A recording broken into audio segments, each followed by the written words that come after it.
Nora Elena Londoño Fernández, estudié biología y junto con mi familia somos los creadores de Cantos de Agua.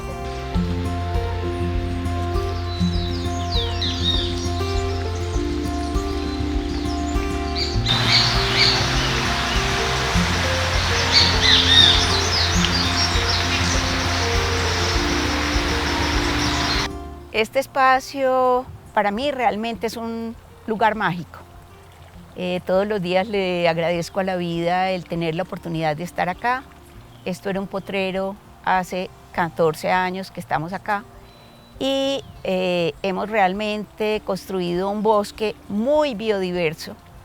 Recuperamos el agua que no existía y hicimos de este lugar, lo que les contaba ahora, un espacio mágico.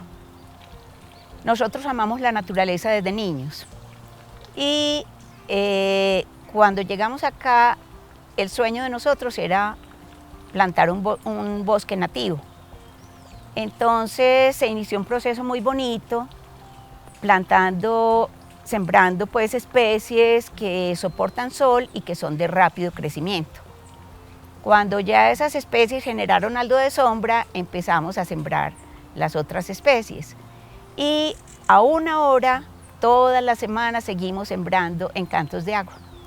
Nosotros digamos que ofrecemos varias cosas. Uno, vivero de especies nativas, estamos propagando árboles, arbustos, anturios, especies de bajo porte, especies para atraer aves, para protección de fuentes de agua y muchas especies en vía de extinción desde el vivero. Es un vivero comercial pequeño, pero digamos que tiene un plus frente a muchos viveros comerciales y es que todo el trabajo, tanto en el vivero como en la reserva, es orgánico.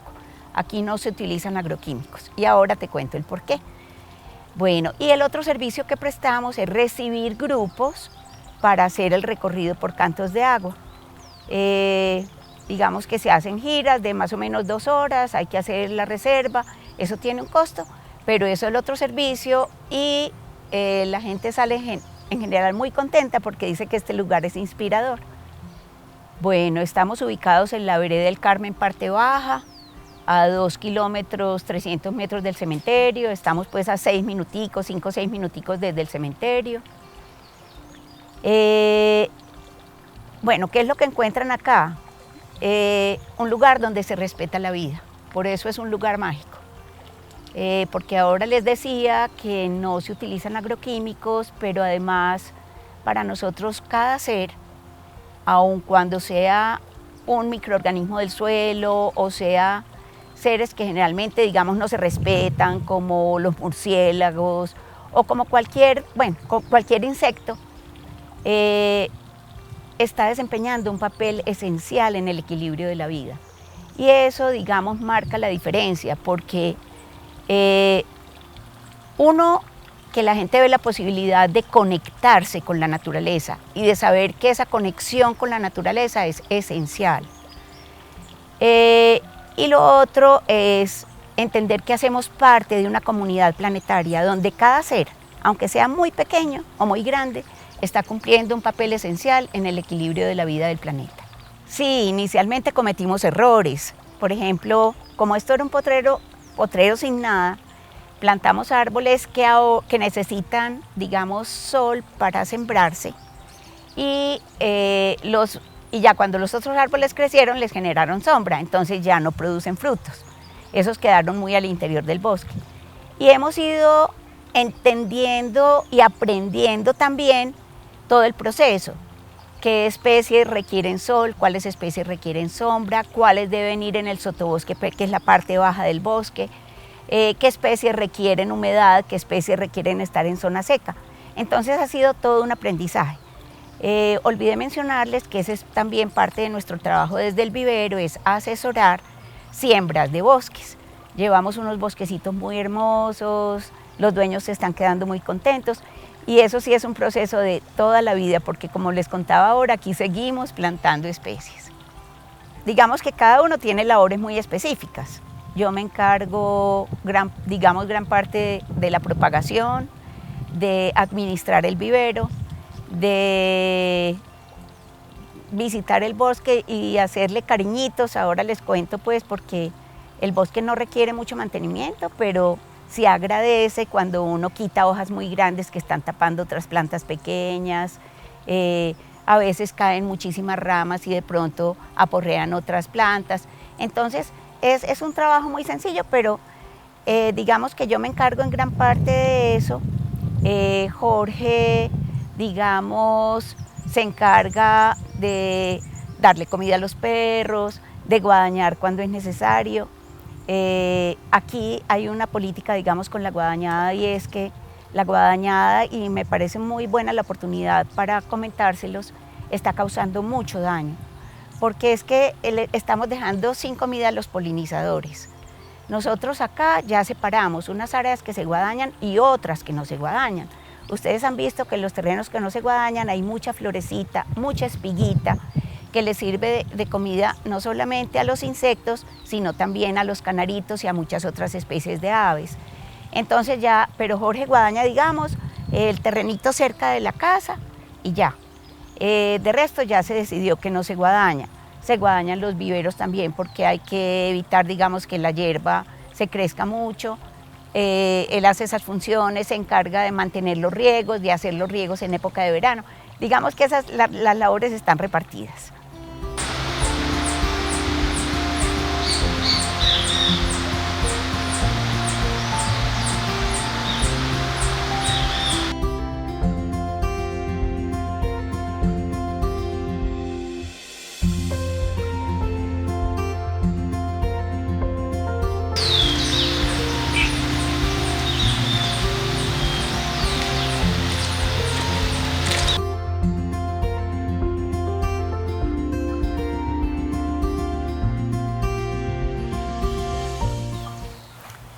Esta es la sala de maternidad. Aquí es donde ponemos a germinar todas las semillas de las especies que queremos.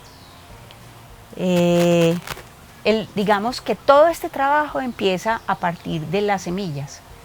Las semillas, el mundo de las semillas es muy diverso, por las formas, los tamaños, el modo de dispersión. Es un mundo mágico.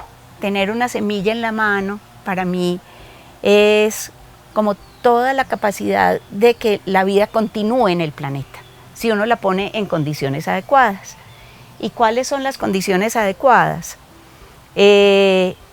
Digamos, humedad, cuando empiezan a germinar luz, un sustrato bien preparado, que no todas requieren los mismos sustratos, entonces aquí se preparan sustratos diferentes, con arena, con bokashi. Estas cajitas, por ejemplo, imitan el suelo del bosque y aquí se germinan algunas semillas. Miren, por ejemplo, acá una que está empezando germinación, ya se le ve la raíz, esta ya va para bolsa, este arbolito. Después pasan a bolsa. Pasan a bolsa. Hay semillas muy rápidas para germinar y otras muy lentas. Esta semilla, por ejemplo, es de un árbol que tenemos aquí en el Retiro, por el Paso del Toro, que se llama culefierro, Cowepia platicalis. Se demora 3 años para empezar a germinar. Es muy lenta. ¿Cuánto lleva?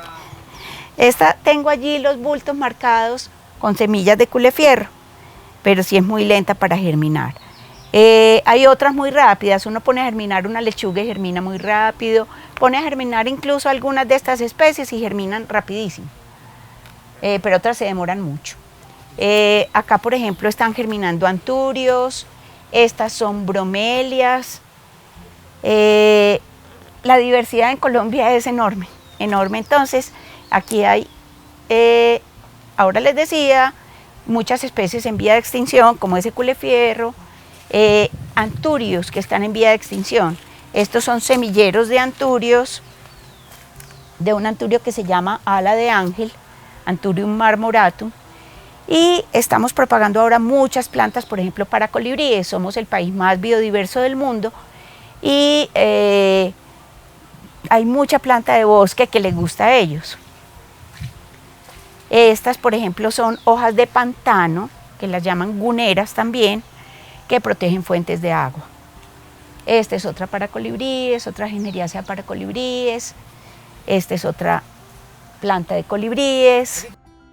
Te contaba que somos el país más biodiverso del mundo en colibríes, tenemos como, hasta que supe, 163 especies reportadas y acá a Cantos de Agua llegan 18 especies. Tenemos cebaderos y hay que tener mucho cuidado. Dicen que no es cierto alguna cosa que circuló en WhatsApp de que les da diabetes el consumir azúcar. Lo que sí es necesario es ser supremamente cuidadosos y responsables con el manejo de bebederos, porque hay que lavarlos todos los días, ponerles líquido nuevo todos los días y siquiera desinfectarlos una vez en la semana, porque les da un hongo a los bebederos que si ese hongo se pasa al pico del colibrí, se lo deforma y el colibrí se muere de hambre. Entonces aquí están llegando 18 especies de colibríes, porque decíamos, los bebederos no es algo natural, pero podemos sembrar muchas especies para ellos. Y te contaba, Camilo, que además de 100 especies de bromelias que son muy visitadas por ellos, de hecho Colombia también es uno de los países más ricos del mundo en bromelias, hemos sembrado, me puse a hacer la cuenta de cuántas especies entre árboles, arbustos, enredaderas y plantas, digamos de bajo porte, hemos plantado en Cantos de Agua, que visitan los colibríes. Iba en 154 especies y hasta ahí llegué con el ejercicio porque dije, ya se me está complicando mucho la vida. O sea que tienen un restaurante 1000 estrellas para ellos. Bueno, este es el bosque mágico, el bosque encantado. Aquí se hizo un trabajo muy bonito, desde el principio les contaba, se sembraron especies pioneras que resistían el sol y cuando ya generaron cierta sombra empezamos a sembrar las otras especies que requerían semisombra en los primeros años. Es muy meritoria la labor de sembrar árboles, pero los bosques no son solamente árboles, los bosques son mucho más que árboles juntos. Los bosques tienen distintos estratos, tienen un estrato alto, emergente, donde sobresalen los yarumos en esta zona, digamos algunos laureles, pero ese es el estrato emergente. Después, como hay una continuidad como del techo del bosque, ese se llama el dosel. Luego hay un estrato intermedio donde hay helechos sarros, cafetos de monte, unas plantas, digamos, de porte medio. Está el sotobosque, que es todo esto que vemos acá alrededor, en la parte baja del bosque, que es importantísimo. Mucha gente lo considera rastrojo, y el rastrojo es muy importante. Ojalá respetáramos los rastrojos, porque es la guardería donde nacen muchas especies de árboles. Fuera de eso, le brinda protección y alimento a muchas especies de aves, de insectos, de anfibios. El sotobosque también protege el suelo de la erosión y el suelo, que es el otro estrato de abajo, sí que es importante. ¿Por qué? Porque el suelo está lleno de organismos y microorganismos que son los responsables de la fertilidad del bosque y de la fertilidad de los suelos. Entonces, aquí le hemos trabajado mucho, les contaba, a esta parte del sotobosque, que hemos plantado y que hemos respetado. Por ejemplo, esta planta que está haciendo ahí rastrojo, digamos rastrojo entre comillas, alimenta colibríes. Les voy a mostrar aquí, por ejemplo, esta belleza. Esta es una gesneriácea que alimenta colibríes y es una pista de aterrizaje para el colibrí. Cada rayita no está pintada al azar, cada rayita le indica exactamente al colibrí por dónde debe meter el pico para chupar el néctar y polinizar la flor. Bueno, aquí encontramos también muchas bromelias y orquídeecitas miniatura.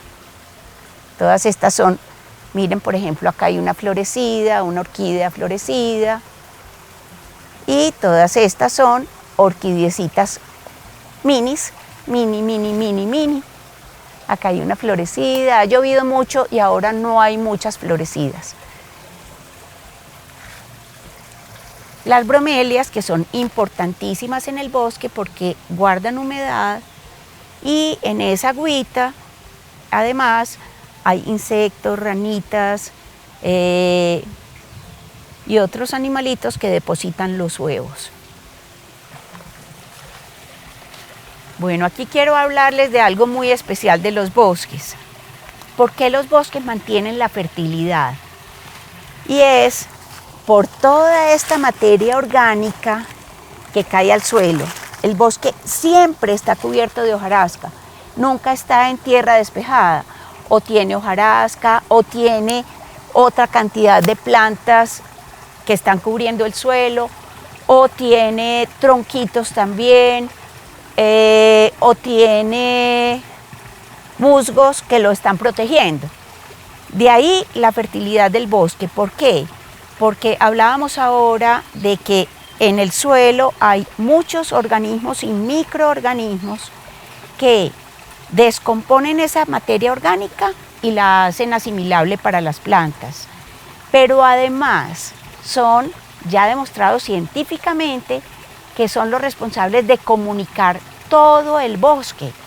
El bosque es una comunidad mágica, maravillosa, que se mantienen en contacto, se avisan cuando hay plagas, les cuentan a los otros donde hay humedad.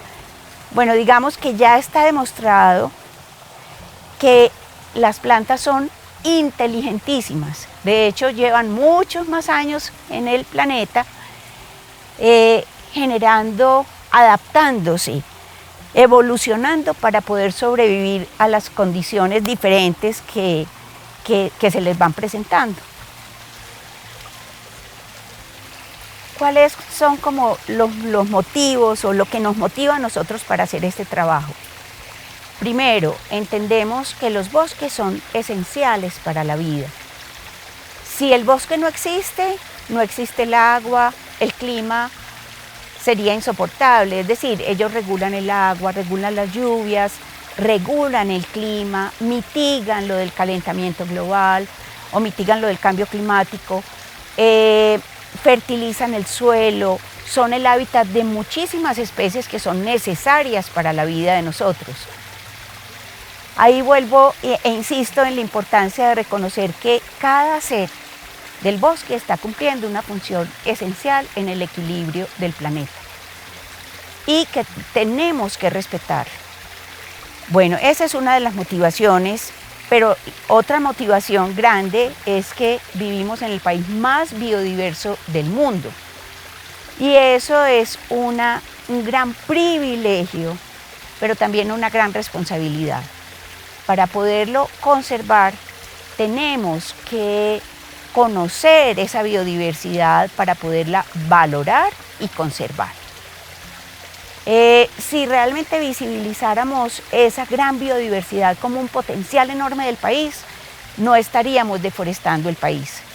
¿Por qué? Porque esos bosques, además de prestar los servicios ecosistémicos que les acabo de mencionar, están llenos de tesoros escondidos. Ahora les voy a mostrar, por ejemplo, tenemos 270 especies de uvitos de monte con un potencial enorme, enseguida ya vamos a hablar de eso. Tenemos olivos de cera, tenemos una cantidad de las plantas que ustedes ven en los bosques, tienen un potencial enorme, o como medicinas, o como tintes, o como fibras, o como antioxidantes, o como aceites esenciales. Entonces, si se hiciera investigación en el país y se visibilizara ese potencial para hacer un uso sostenible de él, eso, además de los servicios que ya prestan los bosques, como turismo por naturaleza, como turismo de observación de aves, si se conociera qué albergan esos bosques, eso generaría unos recursos interesantísimos para el país, donde gran parte de la población podría vivir dignamente. Este es un árbol, se llama Licania salicifolia.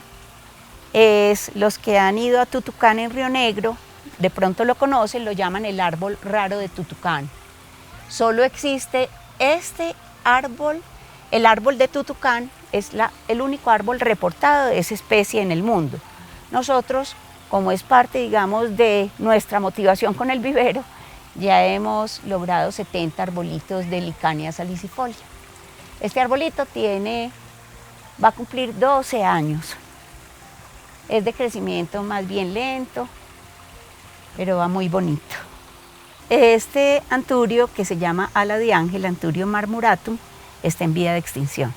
Colombia es el país más rico del mundo en esta familia, que incluye los anturios, los filodendros, las monsteras y otras especies. Son hojas gigantes muy hermosas. Lo estamos propagando acá también.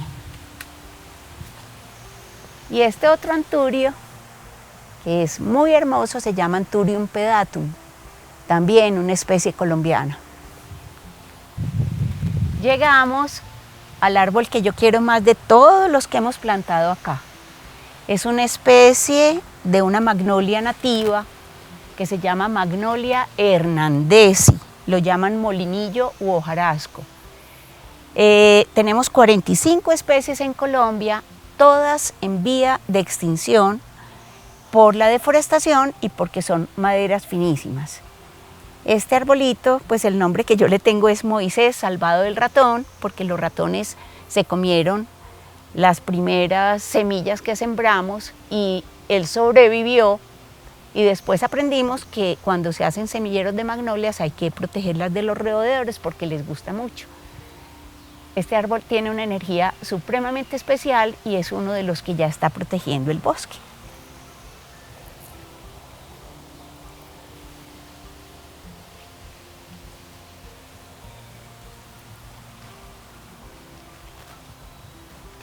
Acá en Cantos de Agua tenemos sembradas Magnolia spinali, que es la magnolia de esta zona, Magnolia hernandezi, Magnolia yarumalensis, Magnolia polypsophila y Magnolia resupinatifolia.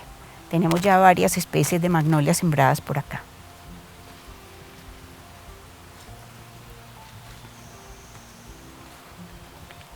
Mira, esta es otra planta de bosque, es una begonia nativa visitada por colibríes.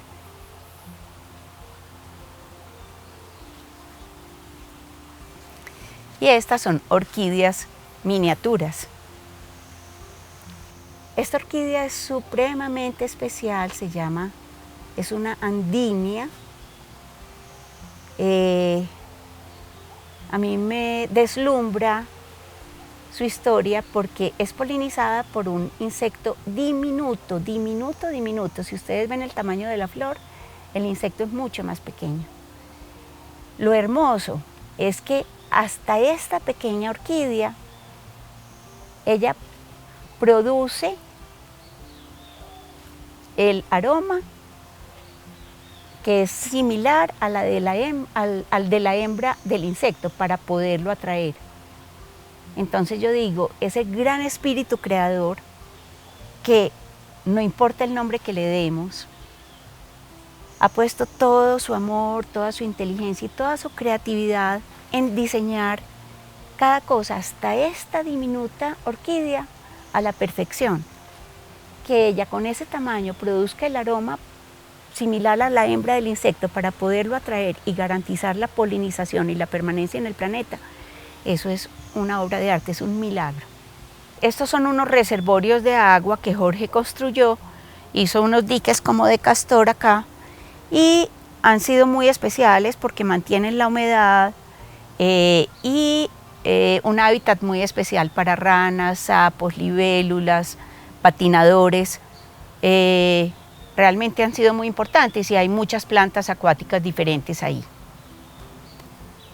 Bueno, aquí en la orilla, porque no está sembrado en el reservorio, pero está en la orilla, hay un olivo de cera, que es una especie nativa.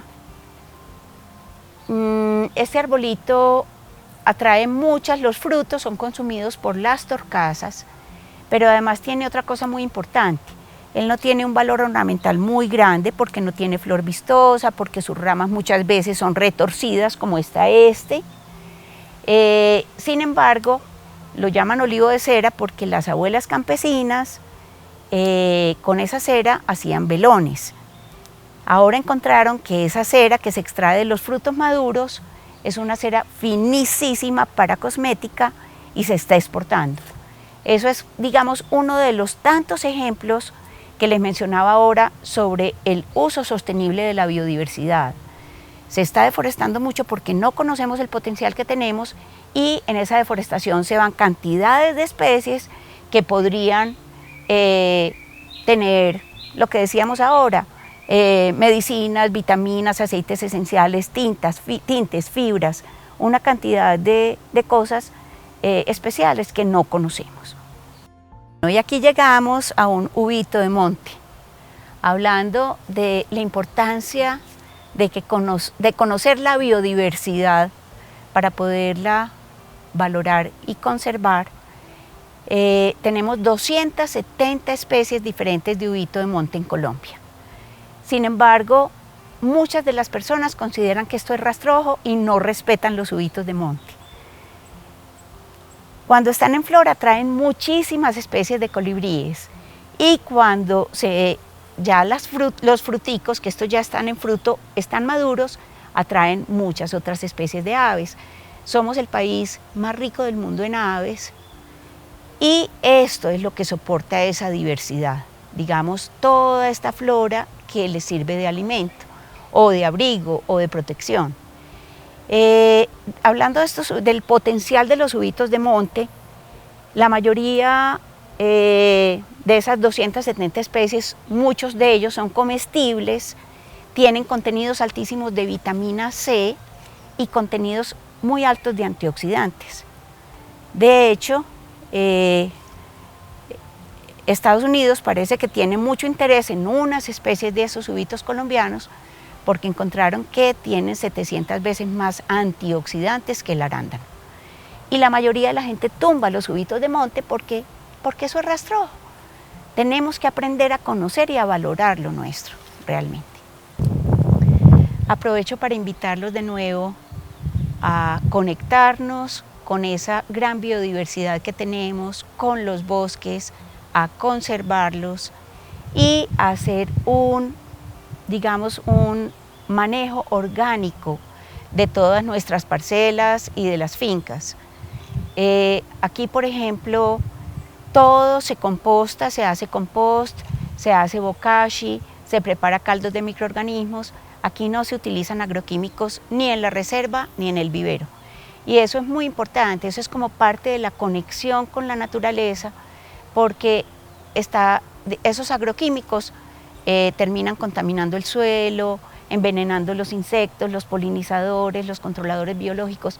Entonces es un llamado a que realmente entendamos que lo que les he repetido varias veces, que cada ser está cumpliendo un papel esencial en el equilibrio del planeta y que somos privilegiados por vivir en un país con tanta biodiversidad, el país con mayor biodiversidad del mundo por área de superficie.